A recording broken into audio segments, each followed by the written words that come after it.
What if I told you there are food traditions that challenge everything we thought we knew about nutrition and risk? Imagine a tribe that drinks cow blood mixed with milk as their primary source of nutrition, showing remarkably low rates of heart disease. Or picture a culinary ritual where diners willingly consume a fish more poisonous than cyanide, turning a potentially fatal meal into a celebrated cultural experience. In this video, we're exploring extraordinary eating traditions that reveal the deep cultural values and ingenious adaptations humans have developed to survive and thrive. From the Maasai warriors' blood milk diet in Kenya to Japan's deadly fugu ritual, these practices aren't just unusual food choices, they're windows into how different cultures understand nutrition, risk, and survival. We'll uncover how seemingly dangerous dietary practices make perfect sense within their cultural context, challenging our Western assumptions about what it means to eat healthy, and revealing the profound ways food connects us to our environment, history, and each other. What if everything nutritionists have told you about saturated fat and cholesterol is wrong, at least for some populations? In the highlands of Kenya, the Maasai warriors follow a dietary pattern that would make most Western cardiologists break into a cold sweat. Their traditional diet consists primarily of animal products, cow's milk, meat, and even blood. Foods that modern nutritional guidelines have consistently classified as potentially dangerous when consumed in large quantities. The Maasai present us with a fascinating nutritional paradox. Their traditional diet defies conventional wisdom, with animal fat providing 33 to 67% of their caloric intake and cholesterol consumption ranging from 500 to 2,000 milligrams daily, up to 8 times what American health authorities recommend. As one nutrition researcher once remarked, the Maasai consume more saturated fat before noon than most Americans are advised to eat in a week. Their dietary composition further challenges our assumptions. The fatty acid breakdown is approximately 68% saturated, 28% monounsaturated, and 4% polyunsaturated.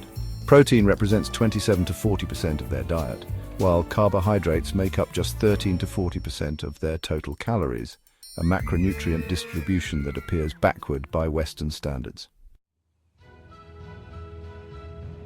During dry seasons, when milk production decreases, the Maasai practice a distinctive nutritional adaptation.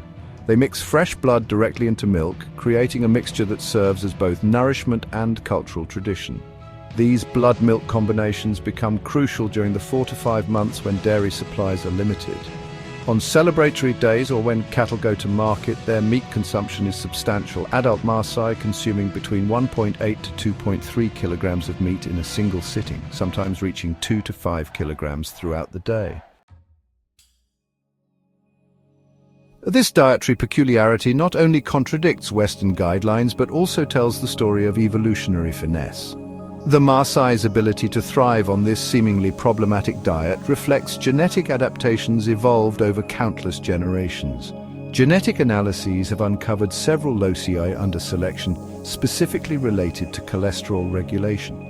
Perhaps most significant is the strong signal of selection in a region on chromosome 2 containing the LCT gene, enabling lactose digestion, and mutations in the neighboring MCM6 gene associated with lactose persistence in adulthood, critical for a culture where milk forms their nutritional foundation.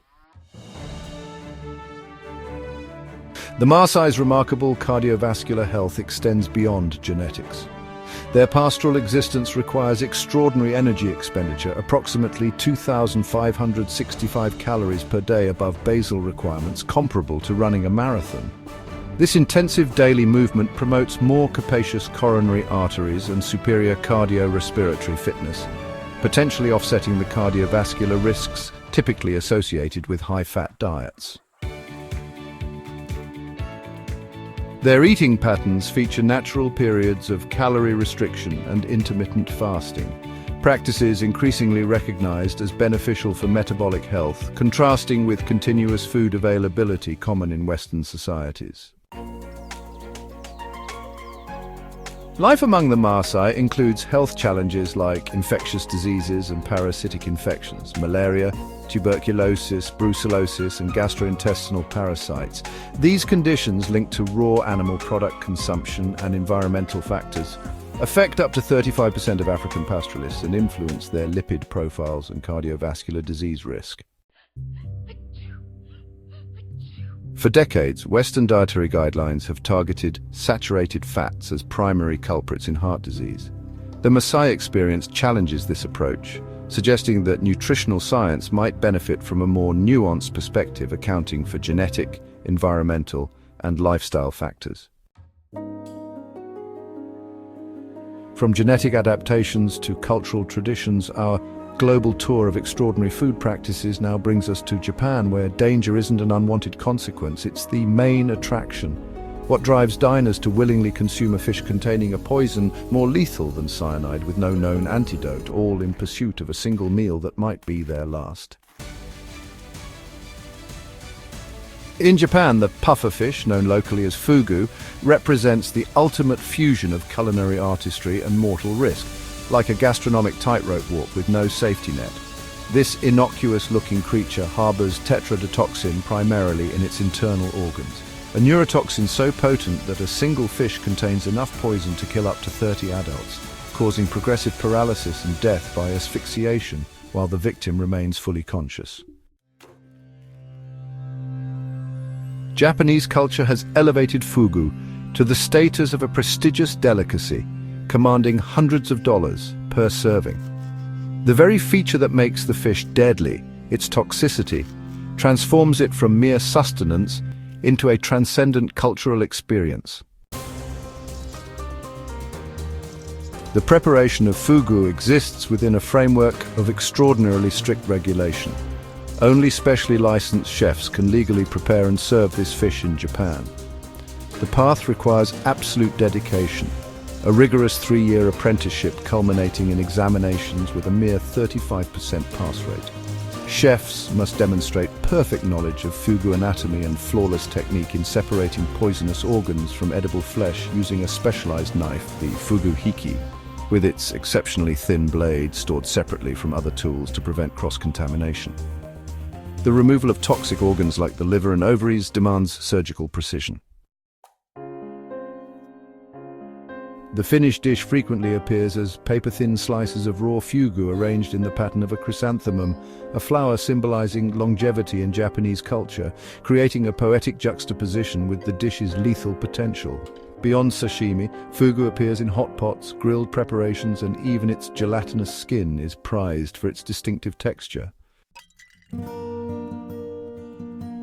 Archaeological evidence suggests the Japanese have been consuming fugu since the Jomon period, dating back as far as 14,000 BC. During the Edo period, from 1603 to 1868, the Tokugawa shogunate banned fugu consumption as deaths mounted, yet outlying regions continued eating the fish despite the risks. The pivotal moment came when Prime Minister Ito Hirobumi tasted fugu in Shimonoseki and was captivated by its subtle flavor. His enthusiasm initiated discussions that eventually lifted restrictions, transforming fugu from forbidden poison to celebrated cuisine. What happens psychologically when diners place their lives in a chef's hands? Does proximity to danger change how we experience flavor? This tradition represents a fundamentally different approach to risk than typically found in Western cultures. Where Western safety standards aim to eliminate risk entirely, the Japanese tradition of fugu embraces controlled risk as an essential element.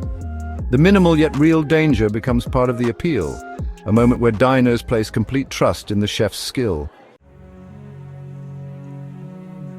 This controlled risk creates a heightened sensory awareness.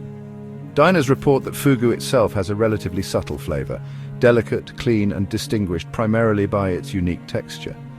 Yet the psychological element of danger amplifies every sensation, creating a mindfulness that ordinary meals rarely evoke. Modern regulations have dramatically reduced fatalities to fewer than 10 annually, with most incidents involving unlicensed preparation. The ritual has evolved to balance tradition with safety, creating a space where danger exists more as cultural narrative than actual threat, though the potential remains real enough to maintain its profound psychological impact. As we've seen throughout this journey, what we eat transcends basic nutrition. These seemingly unusual food practices represent living cultural documents shaped through centuries of adaptation and tradition. Food traditions offer profound insights into our humanity, challenging assumptions about healthy eating. Dr. Kelly McCormick explains that specific dishes are often reflections of changing interactions across cultures, rather than an unchanging tradition. Each practice tells a story of cultural evolution. When encountering unfamiliar food customs, pause to look deeper. Like intricate tapestries woven from diverse culinary threads, these traditions contain wisdom about survival, community, and our fundamental need to create meaning through nourishment.